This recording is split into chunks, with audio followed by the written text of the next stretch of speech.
Hi guys, இந்த வீடியோவில் cooking mini vlog தான் பார்க்க போகிறோம். வாங்க வீடியோக்குள்ளே போகலாமா?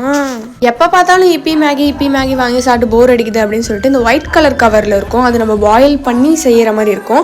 அந்த நூடுல்ஸ் தான் வாங்கிட்டு வந்தேன். அதோட பேர் என்னன்னு தெரிஞ்சால் நீங்கள் கமெண்ட் பாக்ஸில் சொல்லிவிடுங்க. அதை கொஞ்சம் நேரம் வாட்டரில் நல்லா ஊற வச்சதுக்கப்புறம் அது வந்து நம்ம பாயில் பண்ணி எடுத்துடணும். பாயில் பண்ணுறப்ப லைட்டாக வந்து சால்ட்டும் சேர்த்துக்கோங்க.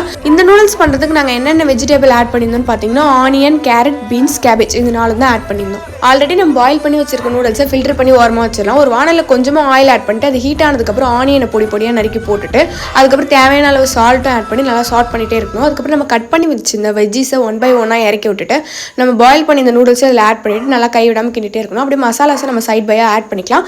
1 to 3 நூடுல்ஸ் மசாலாவும் அப்புறம் சில்லி மசாலா மட்டும் தான் ஆட் பண்ணியிருந்தேன். நீங்கள் உங்களுக்கு எதாவது தேவைன்னா நீங்கள் ஆட் பண்ணிக்கோங்க. ஃபைனலாக நம்ம வெஜ் நூடுல்ஸ் ரெடி. நீங்களும் இதை வீட்டில் ட்ரை பண்ணி பார்த்துட்டு நல்லா இருந்துச்சா இல்லையான்னு மறக்காமல் கமெண்ட்டில் சொல்லுங்கள். ஃபார் மோர் அப்டேட்ஸ்க்கு நம்ம சேனலை சப்ஸ்கிரைப் பண்ணி வச்சுக்கோங்க. இந்த வீடியோ பிடிச்சிருந்தா லைக் பண்ணுங்கள்.